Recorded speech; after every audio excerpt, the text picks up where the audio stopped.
What is going on, ladies and gentlemen? It is I, Randy with RTS Mobile Gamer, bringing you another fantastic Sea of Conquest video today. In today's video, we're going to be talking about an interesting build that we were messing around with on live stream about a week ago. We've been kind of playing around with it ever since. We've done a little bit of battles, some world PvP, some straight clashes, and I'm here to walk you through a high-level summary of the build. We'll also talk about GemZ, the sponsor for today's content, so get excited about that. First off, this build is a 6-ship setup, and I'm showing you right now a report where I was fighting against several folks in a battle a few hours ago against TBS at a port. There was a lot of people attacking me, including a level 45 Kraken who has 22 million power more than me in his fleet march, and overall, this is a great stress test for the build to show you how it performs, and then I'll walk you through the actual build itself. So let's look at the statistics. Get excited, and this build is doing some really interesting things. I haven't decided if this is very strong yet or not, but it's performing in an interesting way that makes me want to try it further. Alright, so overall stat-wise, you can see that I had extremely high damage from the Orochi setup. The Orochi, setup is a really powerful ship, especially with head-on wallop. Using Griffin's trinket, it makes him really strong later into the fight. So that combined with incredible damage coming from artillery, okay, incredible damage coming from the Stormbringer, which is using the drowning setup right now. And then we also have coming in the rear here, Cutthroat still doing fantastic damage with the cost on strength skill. So we'll take a look at that in a moment. What you may be wondering here is, why is there no damage on the Crimson Sentinel, and why is there a little bit of damage coming from the flagship? That's a great question. Let's walk through that. So right now we are messing around with a Cordelia Tanaka Wanda combination on the flagship using very tanky setups, which we'll take a look at in just a second when we deep dive into the build itself. All right, and we have moved our tanky heroes down to the Crimson Sentinel. And again, this was a suggestion from several folks in the stream about a week ago, so thank you to everybody in the stream who said that this could be interesting, because I'm trying it, and it is interesting. So shout out to you. There were several folks who were talking about it. It's really cool.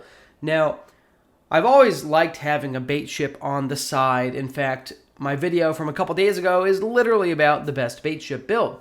This build is actually turning your flagship into a tanky DPS, debuffer, rage, regen, heal bot, and making a minion into your ultra tanky flagship aggro monster, okay? So it's really interesting, and as you can see in this particular report, yes, actually the flagship did die. A little bit before the Crimson Sentinel, we had about 4 million HP left. So that is the downside here. Since you're no longer running mega tanky on the flagship, it is possible to lose the flagship first. But you also have to keep in mind, I was fighting against a level 40, and by the way, shout out to Jetty, I love you.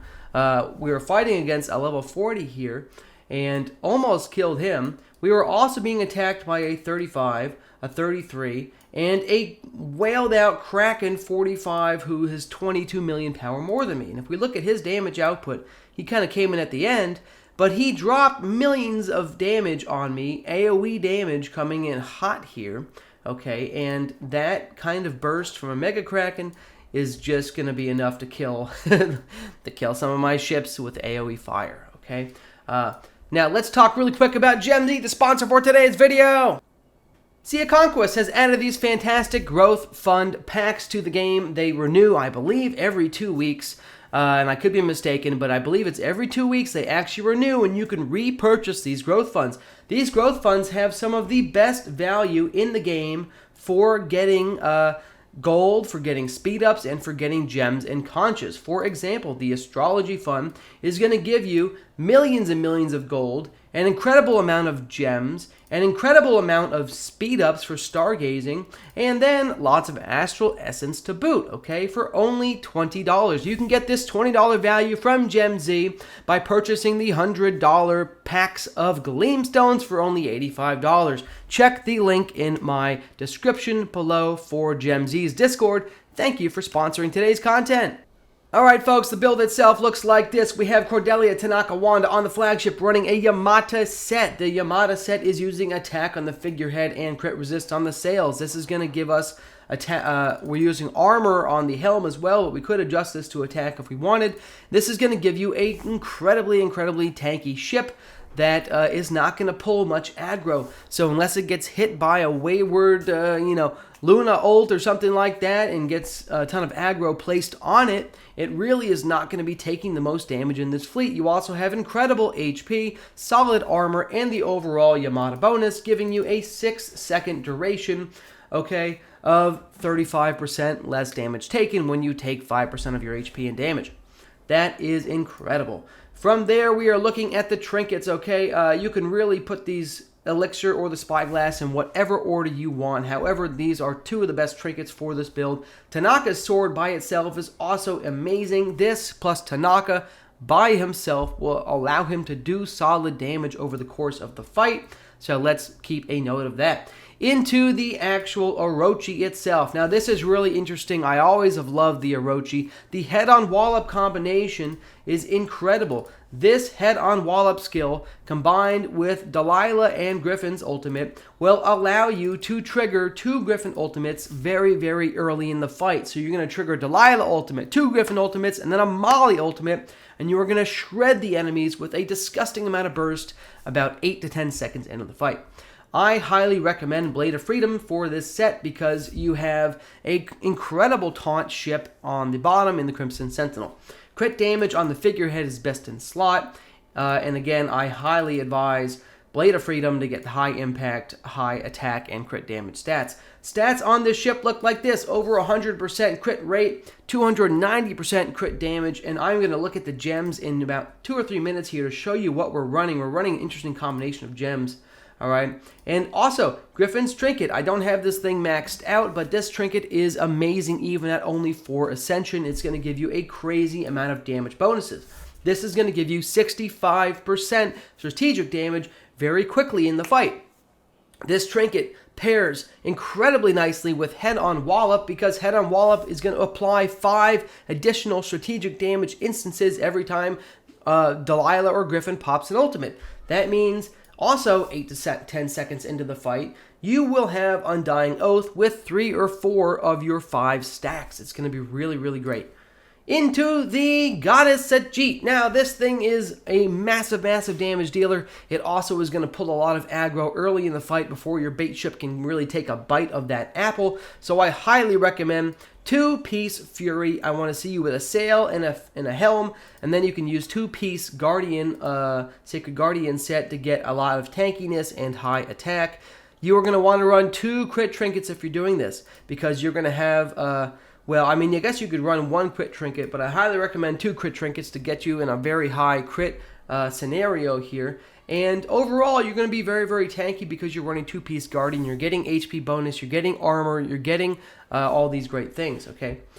So 2 crit trinkets, highly recommended. And if you have Ricky, Ricky is going to be an upgrade over Keelanting. I don't have Ricky on this character, but I do have Ophelia, Sharky, Keelanting, and I actually have Chizuru. However, after much testing, I highly recommend Sharky over Chizuru for this particular build, and you can use the Reluctant to Fall Behind ability, or you can use the Splash Damage Ultimate. It is really up to you. They are both powerful builds. Alright, on to the Stormbringer, folks. The Stormbringer is a pure damage monster. This is running 4-piece Fury of the Storm, so you can get damage, you can get attack, you can apply enemy armor debuffs. Okay, Vargur's Fury is going to be best in slot. Vargur's Fury is going to pair very nicely with Titus Slade's ability to apply Taking on Water when you deal damage with a basic attack. That means you're going to be triggering this very often, almost on cooldown, on the 6-second cooldown, so get excited for that. Since you're using a crit figurehead on this ship, you can get away with only using 1 crit trinket on the trinkets. You can even get away with using no crit trinkets, but I really enjoy the Onimusha crit trinket, and this will help me get around folks that have overall a high crit resistance. So over here, we're at 147% crit rate, 229 crit damage, really incredible damage coming out of Adeline. Barnacle I don't have Hammer Tornquist. Hammer Tornquist is an upgrade over Barnacle 100%. However, Barnacle is still strong with this build, provides great synergy, so if you have a 6-star Barnacle and no Hammer Tornquist, you're still going to be doing just fine. Into the Warhammer itself, this is a fairly straightforward meta setup for the Warhammer. We have Bones, Onimusha, Luna, 2 crit trinkets, Blade of Freedom. Cost of Strength is the strongest skill you can get on the Warhammer, so I highly recommend this skill. You will shred the enemy armor, and that is why Blade of Freedom is best in slot here. You're going to get a lot more impact to help you reduce the enemy armor. Really, really incredible. Also with Blade of Freedom, we can use a level 21 crit damage figurehead, giving us disgusting crit stats on this ship. 322% crit damage on this ship with 141 crit rate. Really, really incredible. And finally, the Crimson Sentinel that has been converted into your wannabe flagship. This Crimson Sentinel is the ultimate bait ship pulling aggro off the flag. This means that Ahab is going to be slamming out bubbles. You'll have Obi taunting people and pulling damage down to this ship. You'll have Magnus doing his thing. We're using the Sacred Guardian set on this ship. It's going to give us great stats. It's going to give us aggro. It's going to give us shielding as we use our skills. And most importantly, this is a really interesting way to have a wannabe flagship because you get 7% HP that you don't have on the flagship. Okay? And its special ability will allow you to have up to 30% bonus armor when this ship is at half health. That is going to give you even more armor to really get max value out of this ship. Not only do you have bonus HP, but now you have this 30% armor bonus as your health drops, which is going to make it very tanky. It's going to make Obi's bubbles very effective. Even at 0 refinement, Obi's trinket is really powerful with this setup. 420% bonus. Okay, and if we add 30% to this, you're looking at somewhere around 12,000 to 13,000 armor times 420. You're looking at almost 50,000 plus or minus shielding, okay, when this ship is dropping an HP every time you activate Obi's trinket. So this is a great, great combo. And again, I haven't decided. The jury is still out on if this combo is stronger than running with a flagship and putting this support combo down on the Crimson Sentinel. That's really what we changed here. We made those couple changes to try and see if we can make that work. And we also recently put on Griffin's trinket. You probably are aware I've used the crit trinket from Bones on Griffin for much of my Sea of Conquest career. However, with head-on wallop, this really, really makes you gather stacks on Griffin's trinket very quickly. So that will make it for sure. It's already been best in slot, but there's always been a good argument for crit or Griffin's ultimate. However, with head-on wall-up, you are triggering so much strategic damage so early in the fight that you will absolutely get max value from this trinket very quickly, okay? So if you guys have enjoyed this video, feel free to like and subscribe, folks. Again, this is the bait. I don't even know what to call this. This is the flagship wannabe build. Randy out.